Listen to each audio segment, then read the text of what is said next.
Hi. If your New Year's resolution was to make sure that you are getting your financial affairs in order, then this video is for you. Today we're going to talk about 5 action steps that you should take before you go see an attorney about your estate planning. So, if you're concerned at all, the first thing you want to make sure that you do for your estate plan is going to be adding beneficiaries to your everyday bank accounts. Now, your everyday bank accounts are the accounts that you use to go shopping and buy groceries. They're the accounts that you use to write your mortgage or check out of. And if something happened to you and you were to die, that account would be frozen in the United States. Once the funeral home director gets your social security number, they put it into the system and reports you as deceased, that bank account can no longer allow transactions in or out of it. And so they freeze completely. What that means is that anybody who is relying on the money within that bank account, all of your family, potentially to pay for your funeral, or even your everyday bills, you've got your family and your account is the account that the mortgage comes out of, are frozen out of that account until they can get to probate unless you have a beneficiary attached to it. Now, every bank in the United States offers this for their bank accounts, basically a transfer on death, a payable on death. And most people are familiar with it in the context of life insurance policies or in the context of 401ks and Roth IRAs. But you can actually do that exact thing where you have a person actually receive all of the cash upon your death for your normal daily drivers. So we want to make sure that you go down to your local bank, whatever that is, whatever your credit union is, wherever your local bank is that your daily drivers are at, and make sure that you add a beneficiary. The way that we do that is generally every bank has one word for it, and it can be a whole combination of words. So the most common ones are POD, a payable on death, a TOD, a transfer on death, a beneficiary, for which you can say, I need to add a beneficiary to my account. They can give you that form. Or the old version of it is called the Totten Trust.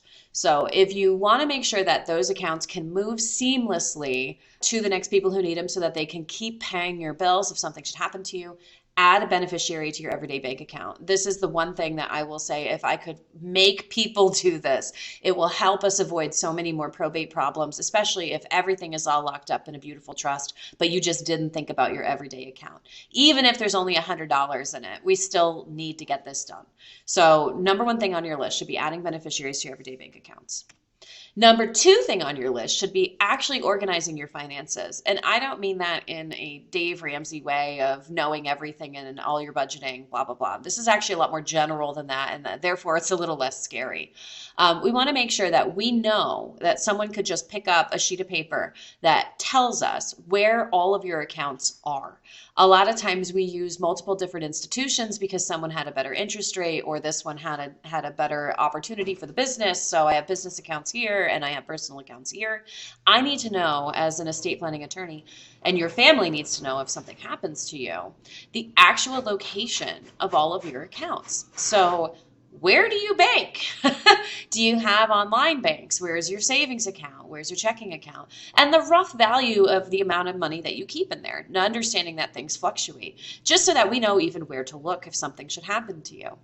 The next thing we need to know is what company holds your life insurance policy. A lot of times our employers actually have our life insurance policy, and we need to know, they've signed you up for this, it's held by your company, but get the actual name. Is it Prudential Mutual? Is it William Penn? Like, who actually holds your life insurance policy? If you could get the face sheet with the policy number on it, that would be incredibly helpful as well.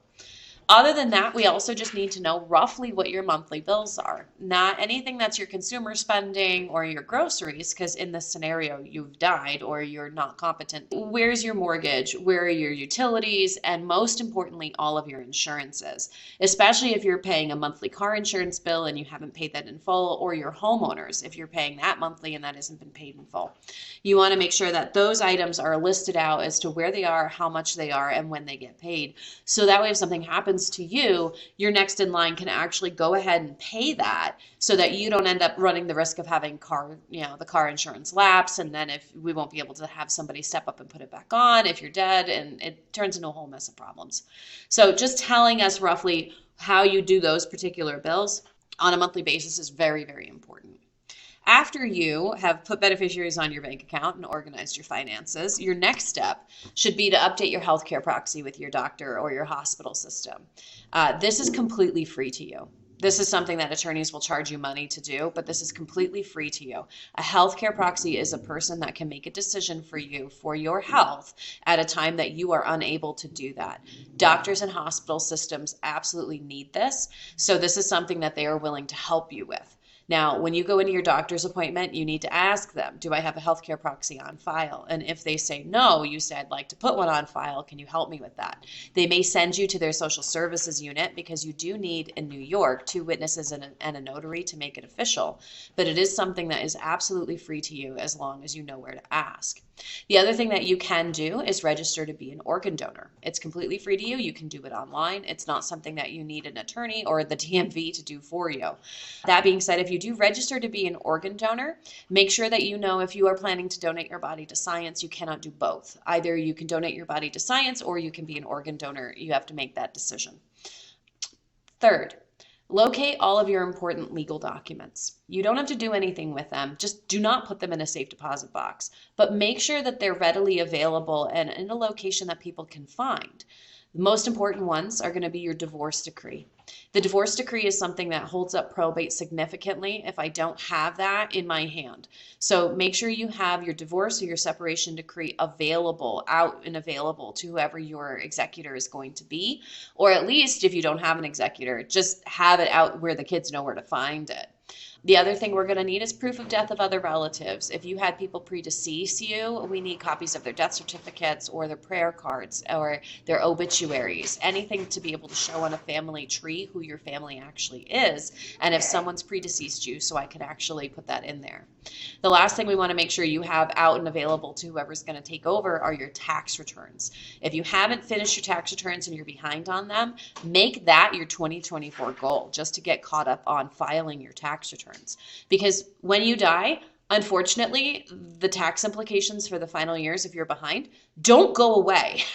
They don't actually disappear. And you do have to file a final return for the year that you've died, at least for the income you've earned up until the time that you've died. And if your estate earns income, so let's say you're the recipient of passive income and your estate earns that passive income, whoever's left behind is going to have to file tax returns. So normally, this is a very key thing for us. We usually have to request them from the IRS. If you could actually have 2 or 3 years of back tax returns available to your executor so they know where to find all of your income and how to calculate it, 100% most helpful thing that you can do. Finally, the 5th thing that you can do this year that costs you no money, that can help your heirs significantly, is going to be to go shop for your funeral.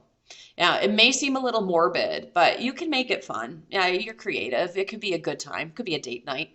But the reason we want to do that is that you can then pick out exactly what you want. You're familiar with the costs, so you know what needs to be set aside and whether you have enough money in your bank account to cover that. And if not, if you don't have enough money, then maybe what we need to do is get you a life insurance policy for that amount. But at least you'll know. You can also prepay for your funeral plan. You do not have to do that. But if you want to, after you've picked everything out with the funeral home, you can prepay and make sure that price is on lock and that you've given them that money. But really what this is intended to do is simply to know exactly what you want. Funeral home directors will come up to you. They will have cards. They will write down, who do you want to sing? What music do you want? What do you want to have said? What type of casket? What kind of look do you want? What makeup? All that fun stuff. They'll actually sit down and talk to you exactly about what you want. And if you have it written down, this is what you want. Do you know how much your kids are going to fight over it? Right? If you don't have what you want written down, then you're going to open up your funeral to being basically the children will argue or try to decide amongst themselves what it is you might have wanted.